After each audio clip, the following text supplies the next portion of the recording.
Hello, this is the TradeSite U.S. Stocks and Futures Market Preview for Wednesday, the 29th of July, 2020. Hope you had a good trading day on Tuesday.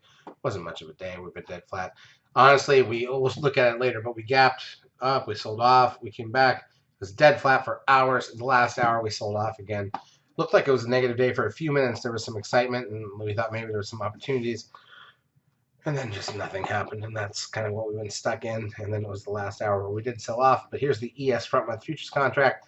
This is the daily chart of the broad market in futures form, and as you can see, this doesn't really look like anything happened. So we'll show you the intraday action in a few minutes. Crude oil at 41.04 was unchanged for the day. Gold, once again, up $6.20. Not as big a deal as some of the other days, but it was still up. S&P cash loses 20.97.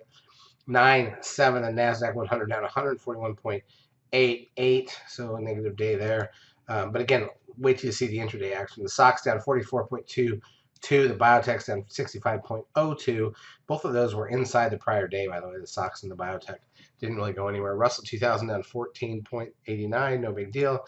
The VIX gains 70 cents, 25.44. The trend closes at 0.97, puts the 10-day moving average at 1.06.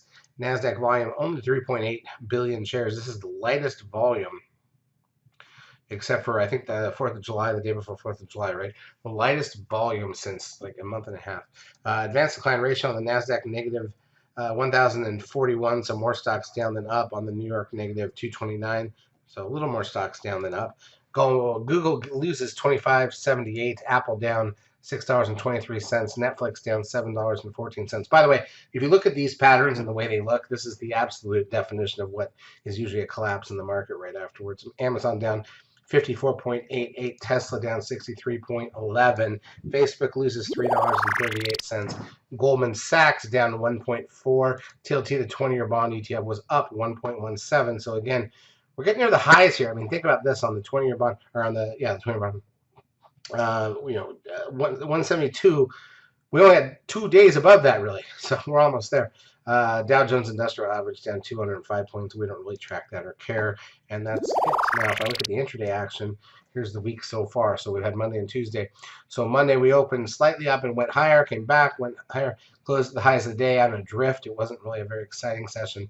Tuesday's worse. We gapped down a little, went lower, came back up, basically filled the gap, and then wiggled around.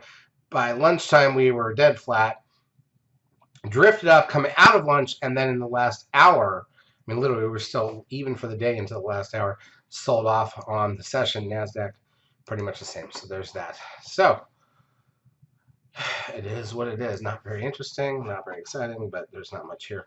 In terms of economic data coming out on Wednesday, hold on. Oh, what did I do here? Hold on. This is not right. Yeah. Let me get just the U.S. data, and let me tell you what's coming out. So here's the way it works. On Wednesday, goods trade balance and preliminary wholesale inventory is now before the bell. Pending home sales 30 minutes in. Crude oil inventory is an hour in.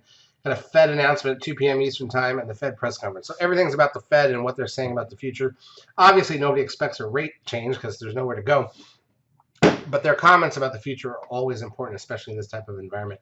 And don't forget that Thursday morning we have the first look at GDP for the second quarter, the advanced GDP number. So we will see what we get there. Charts, as usual, brought to you by eSignal. If you've not yet taken a trial of our services, feel free to do so. We will help you out for a couple weeks. Have a great trading Wednesday.